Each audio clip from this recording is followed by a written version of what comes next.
Here's our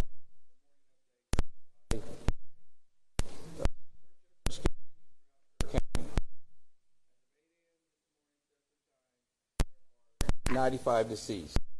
Break down the numbers for you. On adults, there's 59 unidentified. Children, unidentified 13. Camp Mystic currently still has missing 5 campers. Officials report there are missing people.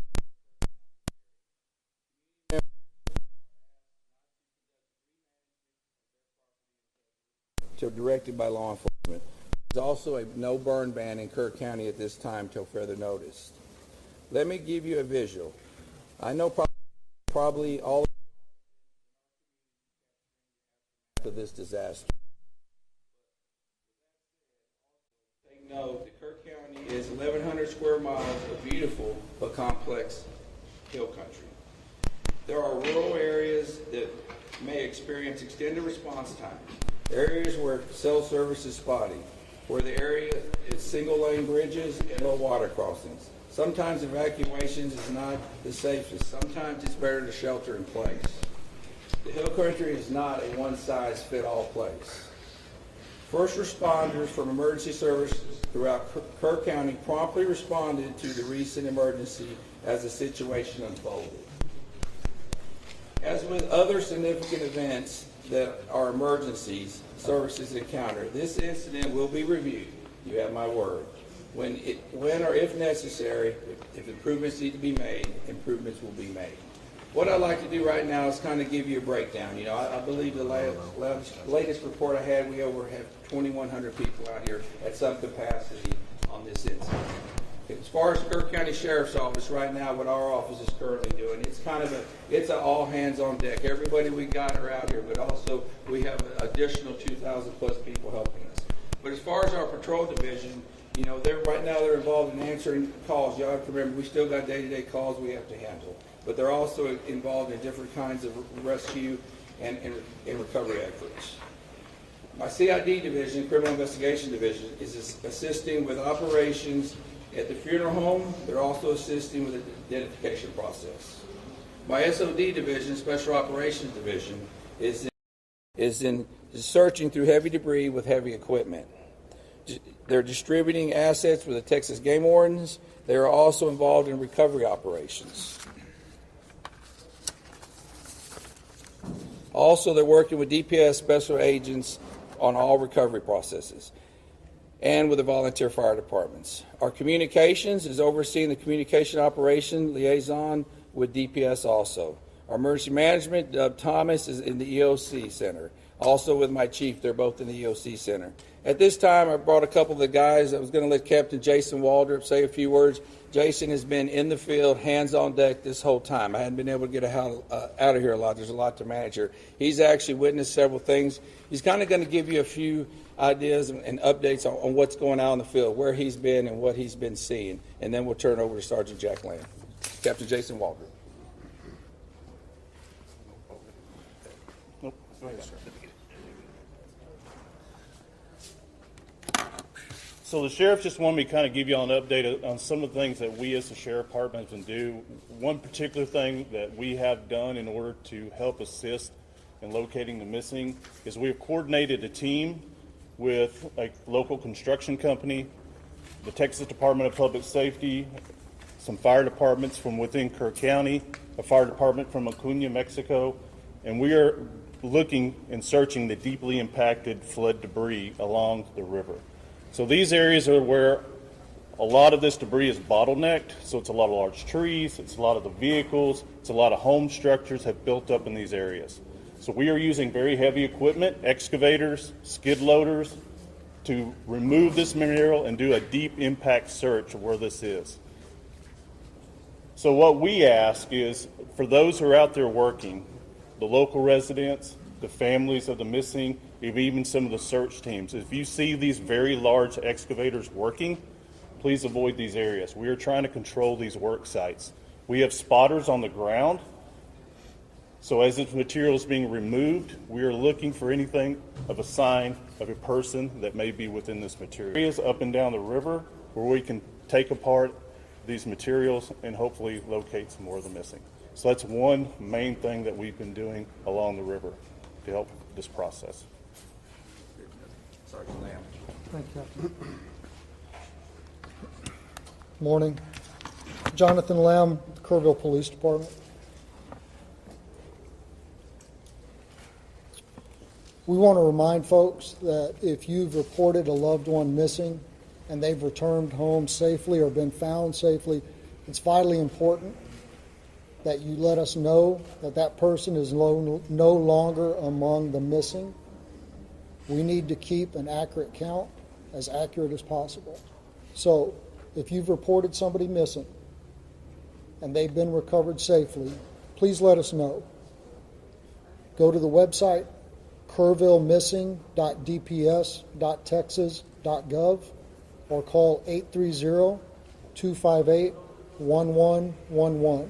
And once again, kerrvillemissing.dps.texas.gov, 830-258-1111. We are actively working to ensure that we have an accurate count so that we know who to look for.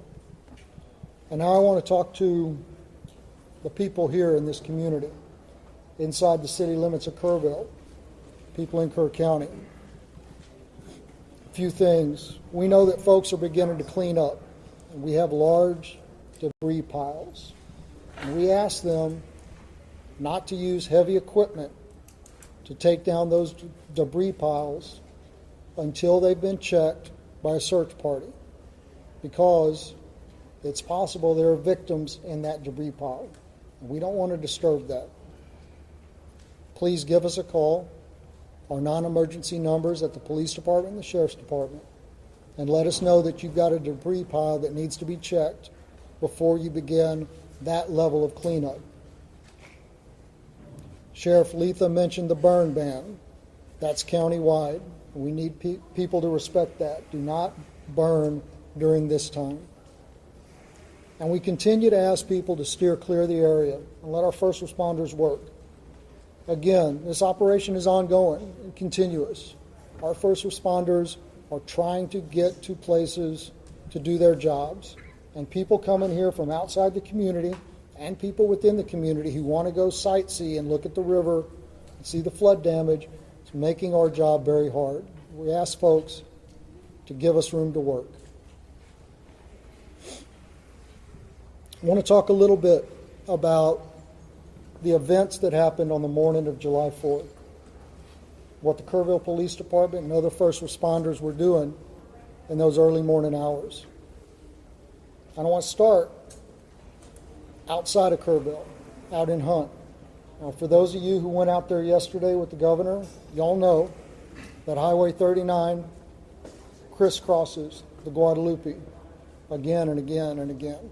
And all of those low water crossings, when they flood, they create islands where you can't get in and you can't get out, trapping people in their homes, trapping people in vehicles. And that's what happened on the morning of July 4th.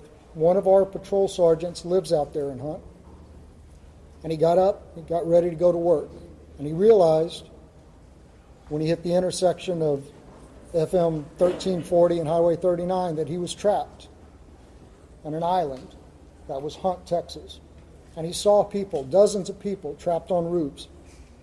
He saw people trapped in swift moving water. He gave them encouragement over his public address system in his vehicle. He told them to be strong, that he would get to them as quickly as he could, and to hang on. And he knew he needed help. He went to another detective, Kerrville Police Department detective who lives out there, and he woke him up, and he said, "It's bad. I need you to get your gear on and come find me." And then he went back out. And for 13 hours, those two officers, along with some Hunt volunteer fire department firefighters and an emergency room doctor, provided care to that Hunt community. When it was safe to do so, they waded into the water and they rescued people. They got people down off of roofs. They collected them there at the Hunt School. There was a young boy with a pretty severe leg injury that was given first aid treatment throughout the day. Other people came. Many of them were injured. They provided first aid. They coordinated helicopter evacuations for the most critically injured, communicated the situation back to our emergency dispatch center at the Kerrville Police Department. When the waters began to recede, they knew that vehicles would be making their way out there when it was safe to do so. So they went back and forth, clearing out debris to clear a path for those vehicles. They saw helicopters flying back and forth, making recoveries upriver, evacuating those summer camps. And they were by themselves on that island that was Hunt, Texas, doing what they do, serving, protecting, and helping, until about 5 o'clock in the afternoon, when other emergency workers and high-profile vehicles were able to get out there. And here in town, the early morning hours are still dark. Our officers realized that areas of town that traditionally don't flood were going to flood, and that low-lying areas close to the river were in danger. Our officers spent hours going back and forth. In that first hour, they evacuated over 100 homes and evacuated and rescued over 200 people. And to say that doesn't even come close to explaining the actions that took place. Door to door, waking people up, convincing them that yes, the floodwaters are coming and you need to leave now. They rescued people out of vehicles. They rescued people out of homes that were already flooding, pulling them out of windows. They entered water. There's a trailer park that flooded in minutes. One officer was there by himself, and he realized, I need help. He sounded his siren, driving up and down those streets that were beginning to flood, calling on his PA system for folks to wake up and evacuate. And then 2 other officers joined him through first thigh deep, then waist deep, then chest deep water, as they went from RVs and trailers and rescued people, carrying them to safety through the water. Out on old FM 689, there were 2 people trapped in the water, clinging to a tree. 2 officers were there when the 3rd one drove up. And one of them was wrapping a 100-foot flex line garden hose around his waist to go into the water and rescue those people. And those 3 officers went into the water, and one of them held that hose and acted as an anchor, while those other 2 made their way to those 2 victims, and they were able to evacuate them safely. Folks, I don't know how many lives our KPD team saved in an hour in Kerrville, but I know that this tragedy, as horrific as it is, could have been so much worse. And finally, I want to tell you about a member of our KPD team. These guys have been working around the clock. 4th of July traditionally is a all hands on deck event for us, because we hold an amazing concert on the river. On July 4th, it was an all hands on deck event for a very different reason. But our officers have been working without time off, without any downtime, 16, 18, 20-hour shifts, without complaint. Yesterday was the first day we were able to give a couple of them some downtime. So we sent an officer home to rest. But rather than taking a day off, a much well-deserved day off, he got up and he put on his gear and he volunteered to go out on foot with a ground search party.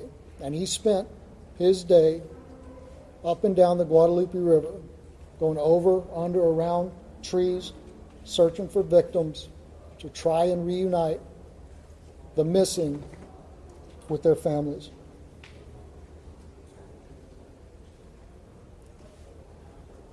I think that is Texans helping Texans in the greatest sense of the word. That's what community is.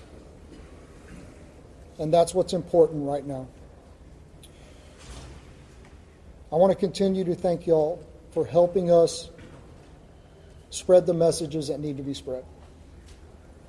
Before I open this up for a very few questions, just ask you to please, just ask you to please say your name and who you're with before we do that. Yes, sir, right here. Oh, I'm sorry.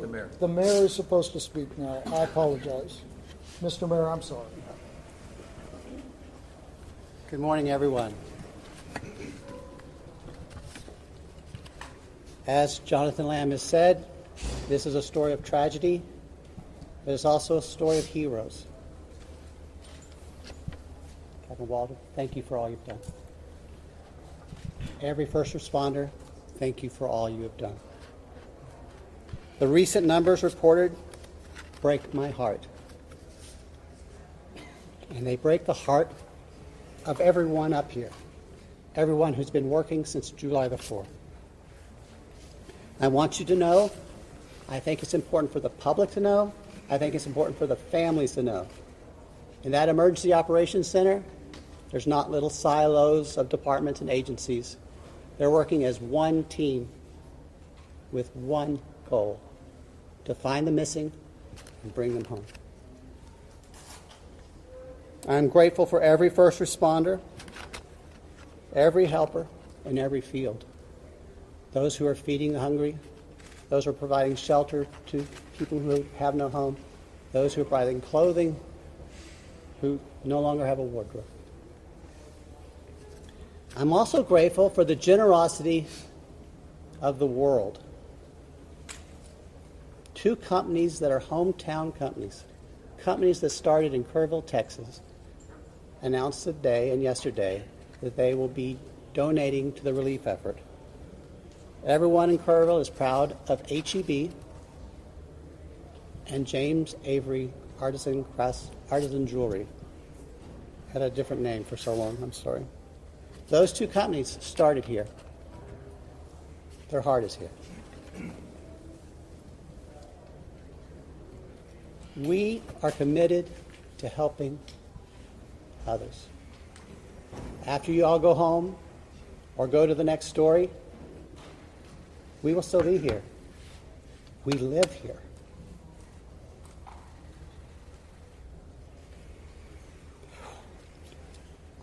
We've lost friends here. If you feel able to donate to the relief fund, the best source we are recommending is the Community Foundation of the Texas Hill Country. That's the community their website is communityfoundation.net. There's a link at the top of that page to help you donate.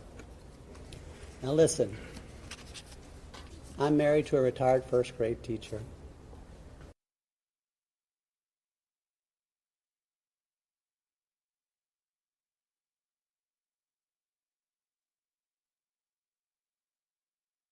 Pick someone else to answer, okay?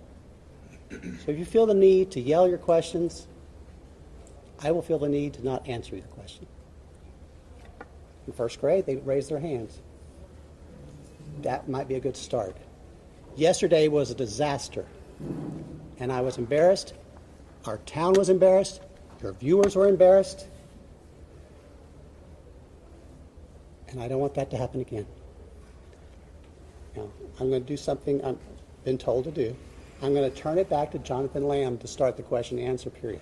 However, please make my retired first grade teacher wife proud and raise your hands. Thank you. Okay, once again, just say your name, please, and who you're with, and I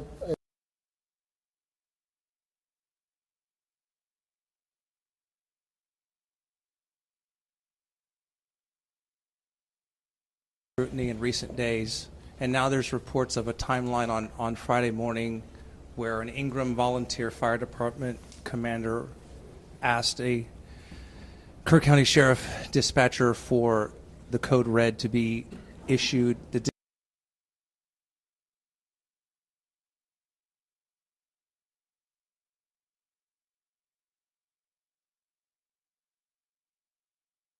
How do you account for that lapse of time? What happened and what could have happened in that time? Okay. As I've said earlier, with every significant event, we're going, with every emergency, we're going to have to, there's going to be an after action.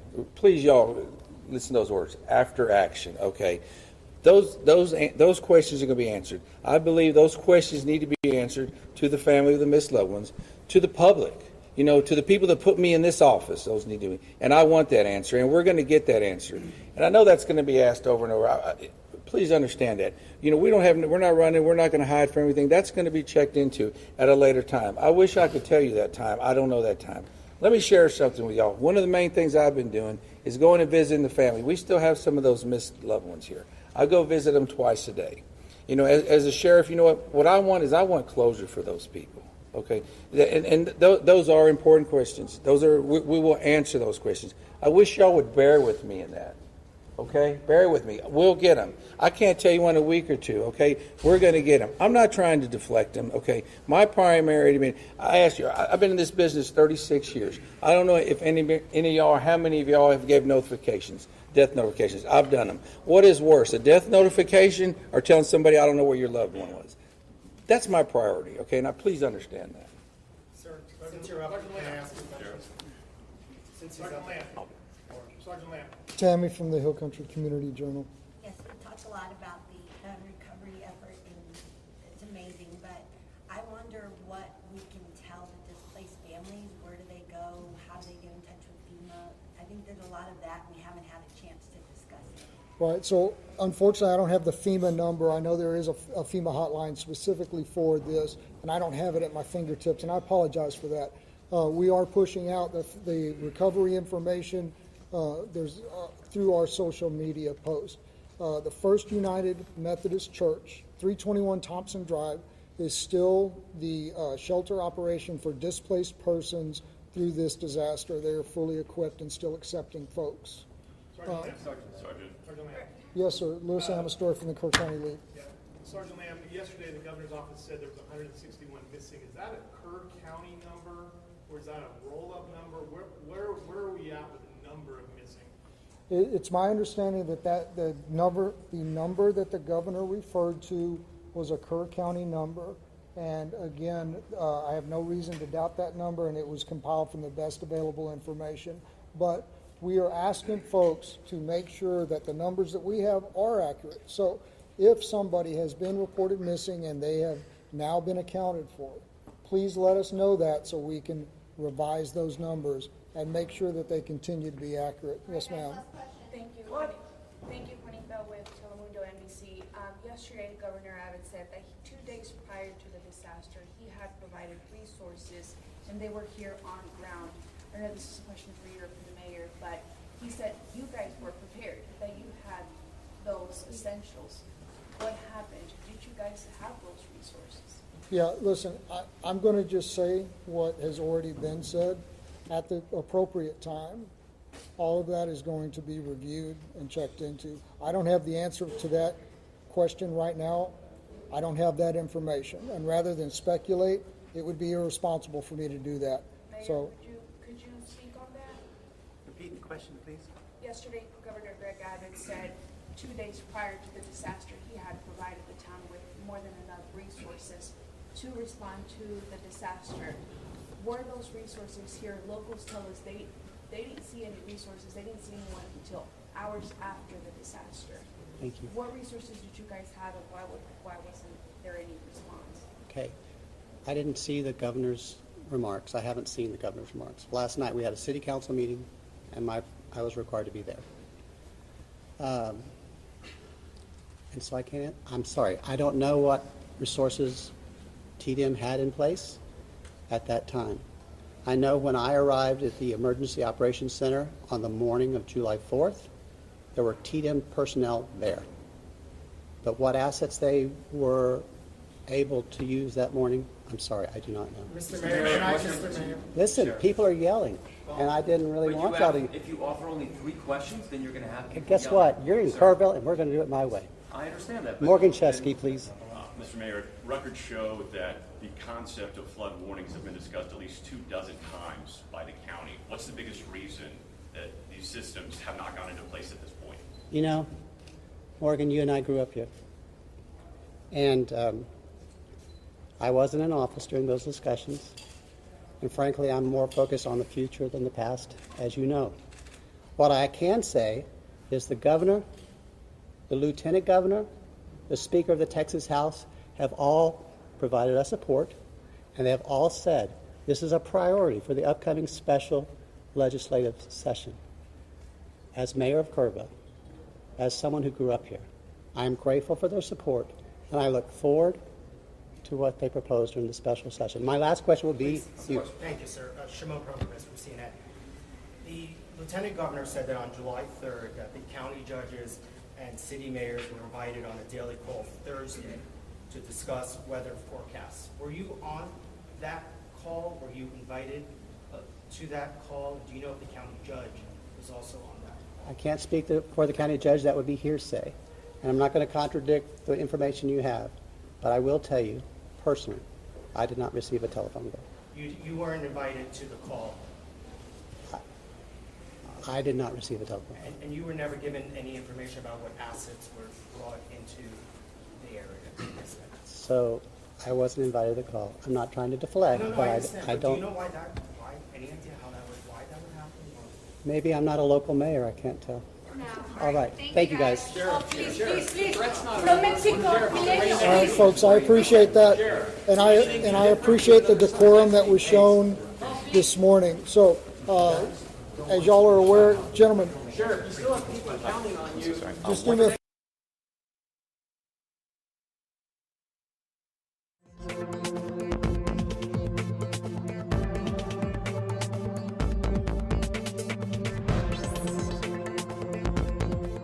email list. That's going to be JIC, J-I-C, at kerrvilletx.gov. I'll give it to you again, JIC at kerrvilletx.gov. Thank y'all.